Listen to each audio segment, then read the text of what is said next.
Olá a todos, seja bem-vindo a mais uma aula aqui da nossa EBD, classe de adultos. Eu espero que todos vocês estejam bem, se cuidando, né? Debaixo aí da proteção de Deus. E hoje nós vamos continuar o nosso estudo aí desse tema sobre igreja saudável, né? Iniciando a lição 5. A lição 5 fala da terceira marca de uma igreja saudável, marca 3, que é o Evangelho. Olha aí que legal, né? Então, a terceira marca de uma igreja saudável é o Evangelho. Então, se você tiver a revista aí, você pode acompanhar, se não também está aí na sua tela. E nós vamos estudar juntos, né? Ou, pelo menos a primeira parte aqui dessa lição.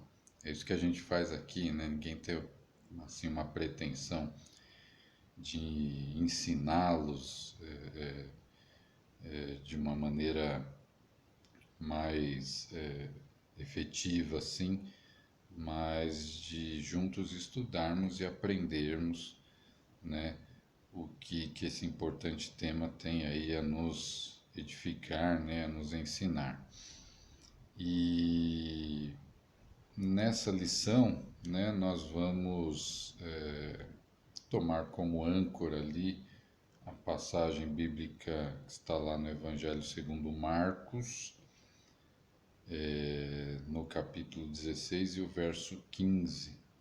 É bem conhecida essa, essa passagem, mas vamos dar uma olhada porque é importante, né? Então está aí no lado direito aí do vídeo, Marcos 16, verso 15, a minha versão aqui da Bíblia NVI, e diz assim: E disse-lhes, vão pelo mundo todo e preguem o Evangelho a todas as pessoas. Palavras de Jesus, né? E disse-lhes, vão pelo mundo todo e preguem o Evangelho a todas as pessoas. É o ID, né? A ordenança aqui de Jesus, esse capítulo 16 de Marcos aqui fala sobre a, a, os feitos de Jesus a partir da sua ressurreição já, né? E os últimos momentos ali de Jesus encarnado ali nesse mundo. Então, essa foi a mensagem: vão pelo mundo todo e preguem o Evangelho a todas as pessoas. Vamos voltar lá na lição e ver o que a gente pode traduzir, o que significa Evangelho, né? Eu pretendo correr um pouco nessa primeira parte aqui, a introdução. O primeiro vídeo, né, de cada lição é sempre um pouco mais extenso, sempre extrapola um pouco, porque tem a parte da introdução e o tópico 1, né? Mas dessa vez eu não quero deixar o vídeo muito grande aí.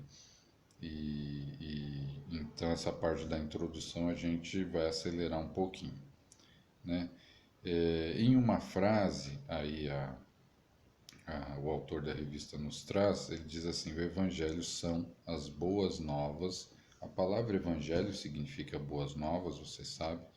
O Evangelho são as boas novas de que Jesus morreu na cruz como sacrifício vicário em favor dos pecadores e ressuscitou, estabelecendo o meio de sermos reconciliados com Deus.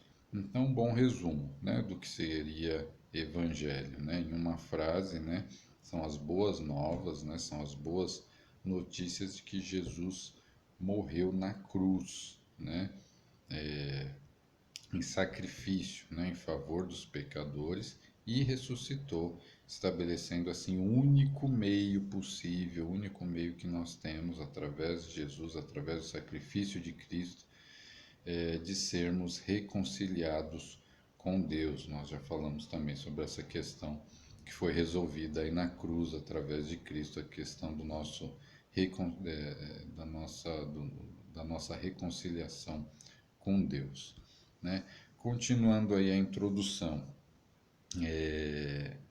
o autor diz: uma igreja saudável é uma igreja em que cada membro, novo ou velho, maduro ou imaturo, une-se ao redor das maravilhosas boas novas, né? Das ótimas notícias de salvação por meio de Jesus Cristo, né? É uma frase aí do pastor Mark Dever, citada aí, ele que é o autor, né, dessa série de estudos na qual a nossa revista se baseia. Então, continuando, o que você responderia se lhe perguntassem: você pode falar para mim em um minuto o que é evangelho? O que é o evangelho em um minuto? Então, se esse desafio fosse lançado aí para nós, né, se alguém nos abordasse e nos fizesse essa pergunta: olha, me explica o que é esse evangelho em um minuto, como é que nós nos sairíamos, né? E aí, o que você diria? Certamente não daria para transmitir toda a profundidade das boas novas. Então, quais elementos vitais você incluiria, né? Para usar esse um minuto que você tem, você teria que resumir bem, ser assertivo, né, e se fazer claro a respeito do que significa evangelho.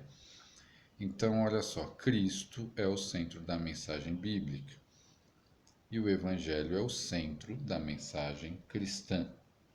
Então, espera-se que todo cristão saiba compartilhar rapidamente a principal mensagem que carregamos como cristãos. Mas infelizmente isso nem sempre é verdade. Imagine um cardiologista que não sabe o que é um coração. Assim é o cristão que não conhece o cerne da fé. Imagine um canteiro, imagine um carteiro sem a encomenda. Assim é o crente que não carrega as boas novas. O problema é que, durante anos, muitos pastores e membros consideraram conhecer o Evangelho, afinal foram evangelizados um dia. Contudo, não se ouvia mais as boas novas nos púlpitos, nas músicas, nas orações e nas conversas dos santos, e o Evangelho que foi presumido logo foi esquecido. O que o autor lembra aqui, irmãos, é que conhecer o Evangelho é viver o Evangelho, falar do Evangelho entre nós, na igreja, né? O Evangelho deve estar presente na mensagem da igreja, na mensagem do púlpito, na mensagem das canções, dos louvores, da oração. O Evangelho tem que estar presente, né? O fato de sermos cristãos, de já termos recebido, aceitado essa boa nova do Evangelho de Cristo, não nos pode deixar que esse assunto evangelho fique de lado, né? E para piorar, quando o evangelho não preenche a igreja, outras mensagens começam a se espalhar e meias verdades começam a ser declaradas como fato completo. Então, esse é o principal perigo, né? Substituir o evangelho, substituir a mensagem das boas novas por outro tipo de mensagem. Então, por exemplo, muitos professam que o evangelho é que Deus ajuda a quem ajuda a si mesmo, que na salvação Jesus fez a parte dele e precisamos agora fazer a nossa. E isso é uma heresia plena. A mensagem cristã não é mero moralismo. Então você percebe que o evangelho ele vai sendo contaminado por falsas mensagens, né? E não se torna, né? E deixa de ser o evangelho verdadeiro. Então, olha só, outros mutilam o evangelho e distorcem suas verdades. Alguns, como Judas, tentam vender a Cristo dizendo: siga Jesus, dê o dízimo e tudo na sua vida irá bem, né? Você está bem acostumado a ouvir esse tipo de evangelho nas mídias por aí, não é isso? Continuando.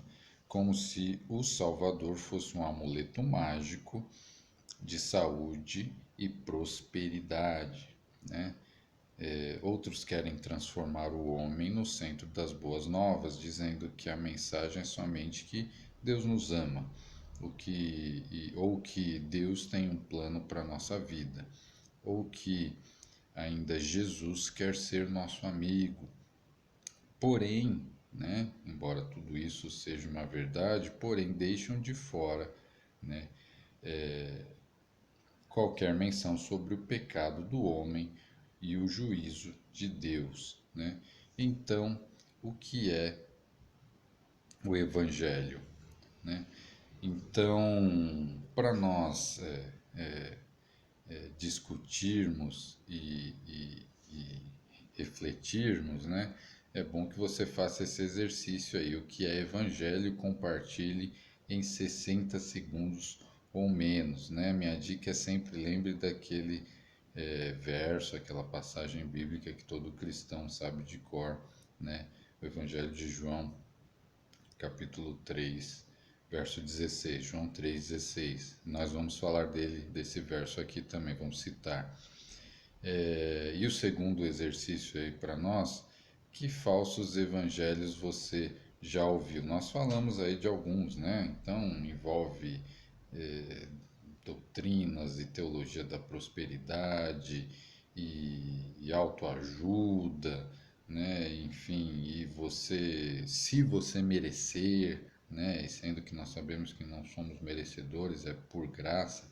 Então, são exemplos aí, mas seria bom se você também fizesse esse exercício aí de reflexão, tá? Sobre o que é o Evangelho. E olha só, nós vamos deixar isso mais claro a partir agora do tópico um e o tópico um diz assim: o Evangelho e você. Conforme investigamos a Bíblia, embora o Evangelho seja de infinita profundidade, alguns elementos fundamentais se repetem. Mark Dever os resumiu em quatro, né? Quatro elementos fundamentais aí que o autor aí do estudo coloca aí para identificar, né, com mais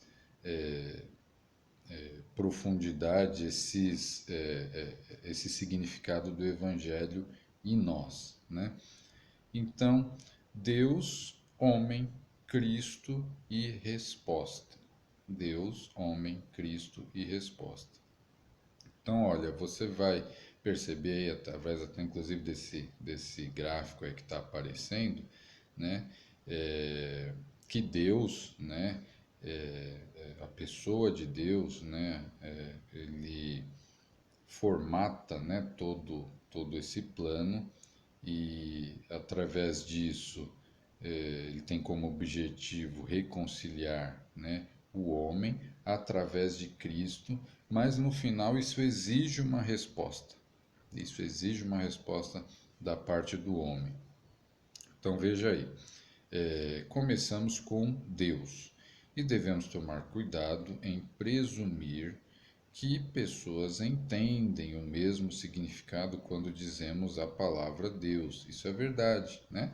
Quando a gente fala sobre Deus ou meramente cita a palavra Deus, as pessoas podem ter ou entender diferentes significados para isso, né? Então é importante que a gente defina dentro da nossa mensagem de evangelho, né?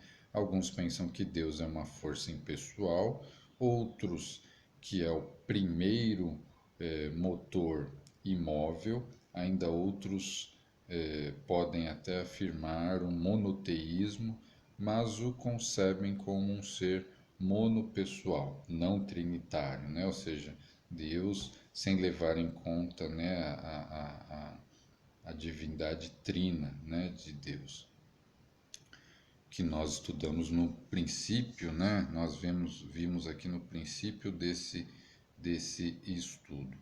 Então veja, na eternidade já existia um único Deus trino, três pessoas em uma só natureza. O Pai, o Filho e o Espírito Santo comungavam em perfeito relacionamento de amor, alegria, bênção. Deus é Espírito imortal, imutável, eterno, puríssimo, justo, santo, poderoso, sábio e soberano. E do transbordar do seu amor, Deus criou o homem. Então, viu lá no gráfico? Deus se relaciona com o homem, cria, né? O primor da obra de criação de Deus é coroada ali pela feitura do homem, né? A sua imagem e semelhança, para quê? Para compartilhar da sua comunhão e bênção, né? Deus fez isso na criação, né? Então, o ser humano, continuando aí, porém, se rebelou contra Deus, né? A questão da origem do pecado, e caiu, né, do seu estado original. O problema fundamental da humanidade é que todos somos pecadores por natureza e por escolha. Esse é o problema da humanidade, né? Nós somos pecadores por natureza, né? Estamos fora né, dessa condição de ser aceitos por Deus de uma maneira natural. Então, isso precisa do sacrifício que foi feito, do nosso aceite do sacrifício que foi feito na cruz através de Cristo, e essa é a resposta que nós temos, né, para nos reabilitarmos, né? Então, diz aí, né? Portanto, estamos sujeitos à ira de Deus quando ele julgar vivos e mortos. Somos culpados e corruptos. Contudo, Deus amou o mundo de tal maneira que deu seu Filho unigênito para que todo que nele crê não pereça, mas tenha a vida eterna. João 3,16. Então, está aí a resposta, né? Deus amou o mundo, Deus nos amou de tal maneira que deu seu Filho unigênito para que fosse feito assim, tanto a questão da justiça de Deus, quanto que houvesse um meio de nós nos reaproximarmos, nos reconciliarmos, né? Jesus Cristo encarnou, viveu perfeitamente entre nós, foi entregue por causa das nossas transgressões e ressuscitou para nossa justificação. Paulo diz isso lá em Romanos 4:25. Subiu aos céus, sentando à destra do Pai, e voltará para julgar vivos e mortos pela sua manifestação e pelo seu reino, né? Paulo também na segunda Timóteo, capítulo 4, verso 1. O Pai lidou com nossa culpa, perdoando todos os nossos delitos na cruz de Cristo e com nossa corrupção, mediante o lavar regenerador e renovador do Espírito Santo. Entendeu aí? Então, esse é o Evangelho da nossa salvação, né? Conforme Efésios 1:13 também. Só ouvir, porém, essa mensagem não é suficiente. Nem é suficiente que concordemos com ela. Não basta isso, né? Não basta ouvir a mensagem, não basta concordar com a mensagem do Evangelho. É necessário uma resposta, né? Uma resposta é necessária.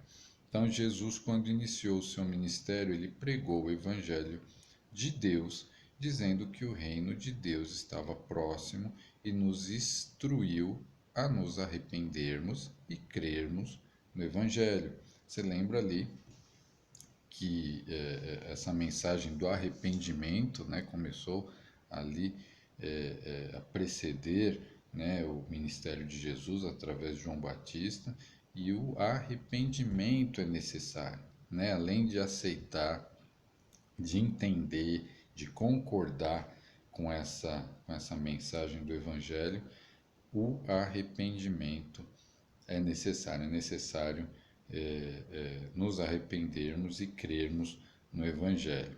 É importante ressaltar que não somos salvos por nossas obras. Nada que possamos fazer pode pagar o imensurável preço da nossa rebeldia contra Deus, que é infinitamente digno, nosso Deus, né? Infinitamente digno.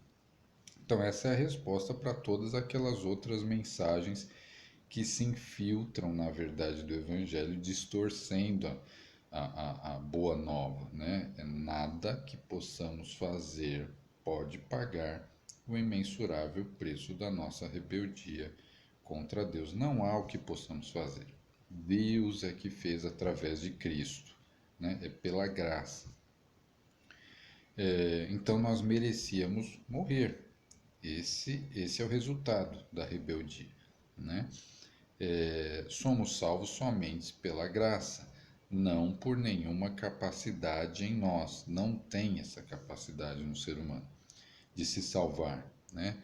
Mediante a fé somente e não por obras, né? De novo, uma resposta às outras mensagens falsas que podem permear aí a pregação do Evangelho. Então, não por obras, em Cristo somente, e não por qualquer outro mérito ou mediador. O único mediador é Cristo, como nos ensina Paulo lá em Efésios 2, de 7 a 8. Nós não vamos ler essas referências, são referências conhecidas, eu até incentivo você a consultar. Mais uma principal aqui, antes de terminarmos esse tópico, nós vamos ler sim, né, para dar mais uma solidez aqui na fixação da nossa lição. Então veja, é importante ressaltar isso, que nós não temos a condição de nos salvar, ou não há nada em nós que nos torna digno, nós precisamos desse mediador que nos dá de graça a salvação através do seu sacrifício, né? Jesus Cristo. Na cruz, Cristo morreu em nosso lugar. A culpa do nosso pecado foi colocada sobre ele. É uma expiação substitutiva, né? Veja as referências aí, principalmente do apóstolo Paulo, né? Mas lá em 1 Pedro também fala sobre isso. Assim Jesus aplacou a ira de Deus, né? Houve justiça, né? Precisa haver remissão de sangue, né? Para que seja feita a justiça de Deus, né? E Jesus aplacou a ira de Deus, derrubou a inimizade e se tornou propiciação, né? Propiciação nada mais é do que essa oferta de sacrifício, né? Para que pudéssemos receber perdão, tivéssemos uma condição de perdão. É isso que significa. Então, os textos aí, as referências, e a gente vai ler Romanos para fechar esse tópico, como eu disse, e vai ficar bem claro, né? Eu espero. Continuando em mais do que somente perdoados, fomos justificados. Então veja só, propiciação, né? Essa oferta de sacrifício, e agora justificação. Nós somos perdoados, somos justificados, sem qualquer justiça em nós. Em nós mesmos não havia justiça nenhuma. Ainda pecadores, ainda nessa condição natural de pecador. Fomos cobertos pela justiça perfeita de Cristo. Então é a justificação. Justificação é o que nos reabilita, é a reabilitação, né? Nós somos feitos justos, né? Através da propiciação que a gente viu, né? Esse sacrifício, nessa oferta de sacrifício, nós somos reabilitados, né? Nos tornamos aptos novamente, justificados, né?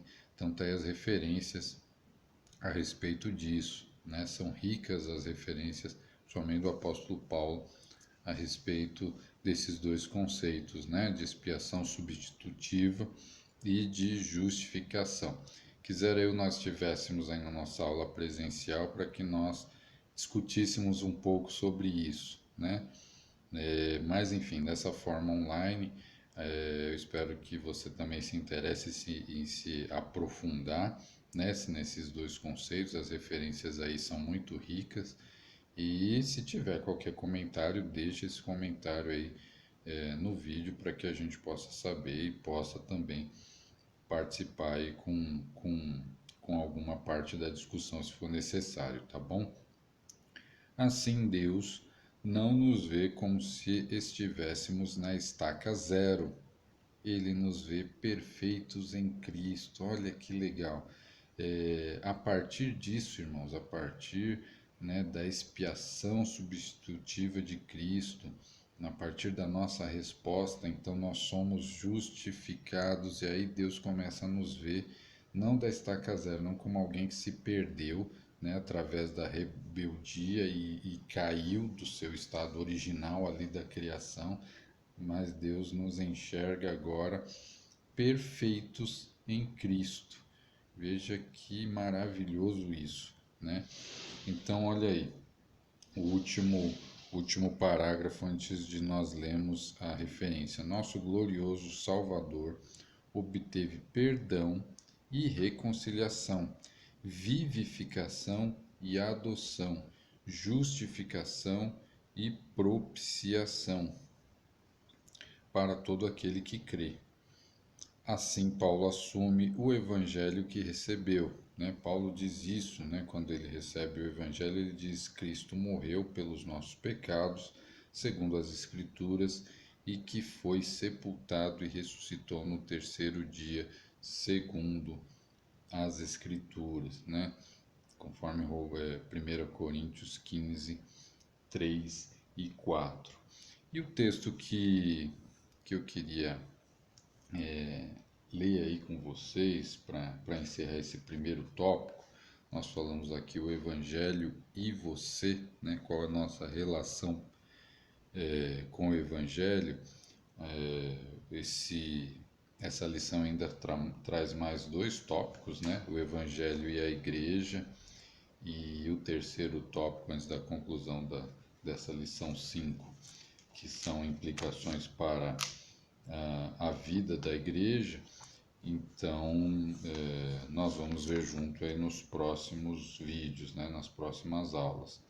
Mas o texto que a gente quer ler para encerrar esse tópico e essa videoaula de hoje está lá em Romanos 3, a partir do verso 23 até o 28.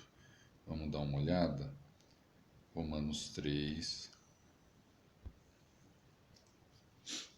a partir do verso 23 até o verso 28. Aqui, né, Paulo dá toda essa explicação, né, todo esse texto aqui traz informações sobre a justificação, né? A partir do verso 23 diz assim, eu vou ler até desde o 21 para que fique bem clara a ideia. Mas agora se manifestou uma justiça que provém de Deus, independente da lei, da qual testemunha a lei e os profetas. Justiça de Deus mediante a fé em Cristo para todos os que creem. Não há distinção. Agora o 23. Pois todos pecaram e estão destituídos da glória de Deus, sendo justificados gratuitamente por sua graça, por meio da redenção que há em Cristo. Deus nos ofereceu como sacrifício de propiciação, olha aí, mediante a fé, pelo seu sangue, demonstrando a sua justiça. Em sua tolerância havia deixado impune os pecados anteriormente cometidos. Não, você vê que o sacrifício de Cristo, Paulo diz aqui, abrangeu inclusive aqueles que morreram antes, e Deus foi tolerante com eles, né? Porque eles também tinham fé, inclusive sem presenciar, sem ter essa vantagem que nós temos estarmos vivendo depois do sacrifício de Cristo. Essas pessoas tiveram salvação pela mesma fé e pela mesma graça, né? Deus não foi tolerante com o pecado deles, foi tolerante com eles, né? Então o sacrifício de Cristo abrange tudo, desde o início, né? Desde o início até o final. O verso 26, mas no presente demonstrou a sua justiça, a fim de ser justo e justificador daquele que tem fé em Jesus. O 27, onde está então o motivo da vanglória? É excluído, não temos nada que nos gloriar, nada que nós pudemos ou pudéssemos fazer nos dá esse direito de reconciliação, de justificação, né? Foi por causa da propiciação de Cristo, né? Então, baseado em que princípio nós podemos nos vangloriar? Em nenhum, não existe. No da obediência à lei, né? Se nós obedecermos à lei, fomos perfeitos nos mandamentos, isso nos garantirá essa justificação, essa salvação? Não tem como. Não, mas no princípio da fé, né? É pela graça, mediante a fé. O 28, pois sustentamos que o homem é justificado pela fé, independentemente da obediência da lei. Amém? Então é isso, meus irmãos. Existe esse conceito aí nessa lição que é muito importante para nós, a questão da propiciação, né, dessa oferta de sacrifício de Cristo e que nos trouxe então essa justificação, essa condição de nos reabilitarmos, né, a comunhão com Deus. E esse texto aí, para nós refletirmos, deixa nesse primeiro tópico, esse texto de Romanos, essas perguntas aí para que você reflita e assim a gente se prepare para continuar essa lição nos próximos vídeos, tá bom? Porque é importante entendermos que todos pecaram para compreendermos as boas novas, né? Para a gente entender a mensagem do Evangelho, é importante que a gente saiba que nós somos culpados, né? Todos pecaram, todos estão fora, né? O que significa de dizer que somos justificados, né? Olha a nossa condição, né? Como é que nós fomos justificados? Porque Paulo é retundante, dizendo gratuitamente por sua graça, né? Veja que Paulo frisa isso, né? Não custou nada por nós e ainda foi a graça de Deus, né? Somos salvos por nossas obras ou mediante a fé? O que isso significa, né? Então, espero que tenha ficado bem claro por você. Não adianta as obras, né? É por meio da graça, mediante a fé. O que Jesus fez pela nossa salvação, ele foi propiciado, né? Ele foi o sacrifício, ele foi a oferta de sacrifício. E é a nossa fé que salva ou a obra de Cristo? Veja que reflexões boas, interessantes para nós, para que a gente se aprofunde aí. E na próxima videoaula, então, os irmãos vão continuar aí essa lição 5 com o tópico 2, o Evangelho e a Igreja. Amém, meus queridos? Muito obrigado por você ter assistido esse vídeo até aqui. Eu espero que Deus tenha tocado no seu coração e que essa mensagem tenha sido gratificante e edificadora aí para você, para sua vida e para sua semana, tá bom? Tenha uma ótima semana, debaixo da proteção de Deus. Deus abençoe você e sua casa. Graça e paz.